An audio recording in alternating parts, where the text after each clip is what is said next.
Perfume ചെയ്യുമ്പോൾ ഒരിക്കലും നമ്മൾ ഡയറക്റ്റ്ലി AC വെന്റിലേക്ക് അടിക്കരുത്. ഒരു കസ്റ്റമറെ പെർഫ്യൂം മേടിച്ചിട്ട് നമ്മുടെ AC വെന്റിൻ്റെ ഉള്ളിലേക്ക് സ്പ്രേ ചെയ്തു. ആ സ്പ്രേ ചെയ്ത സമയത്ത് ഈ AC വെന്റ് മൊത്തം ഡാമേജ് ആയിപ്പോയി. ചില പെർഫ്യൂംസിലൊക്കെ എന്ന് വെച്ചിട്ടുണ്ടെങ്കിൽ കൊറോസീവ് സോൾവൻസ് ആണ് വരുന്നത്. അത് വെരി ഹാംഫുൾ ആണ്. AC വെന്റിലേക്ക് അടിക്കുകയാണെങ്കിൽ നമ്മുടെ ആ ഭാഗത്തുള്ള പ്ലാസ്റ്റിക് ഡാമേജ് ആവുക, അല്ലെങ്കിൽ അവിടെയുള്ള പെയിൻറ്റഡ് പാർട്സ് ആണെങ്കിൽ അത് ഇളകി പോവുക, അങ്ങനെയുള്ള കാര്യങ്ങളൊക്കെ സംഭവിക്കും. കാർ പെർഫ്യൂംസ് ഉപയോഗിക്കുമ്പോൾ എങ്ങനെയാണെന്ന് വെച്ചിട്ടുണ്ടെങ്കിൽ ഇന്നത് കാർ മാറ്റിലാണ് അടിക്കേണ്ടത്. ഒരിക്കലും നമ്മൾ AC വെന്റിലോ കാര്യങ്ങളിലൊന്നും അടിക്കരുത്. അല്ലെങ്കിൽ നമ്മൾ എന്താ വെച്ചിട്ടുണ്ടെങ്കിൽ നമ്മളിവിടെ തൂക്കി ഹാങ്ങിങ് ആയിട്ട് വരുന്ന പെർഫ്യൂം കാർഡ്സ് ഉണ്ട്.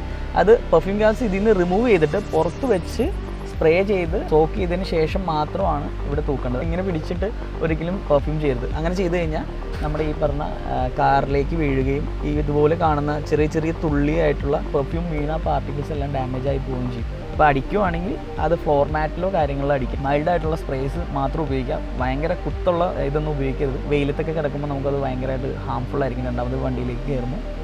അപ്പോൾ ഇതൊന്ന് ശ്രദ്ധിക്കുക. ഒരിക്കലും AC വെന്റിലേക്ക് അടിക്കരുത്.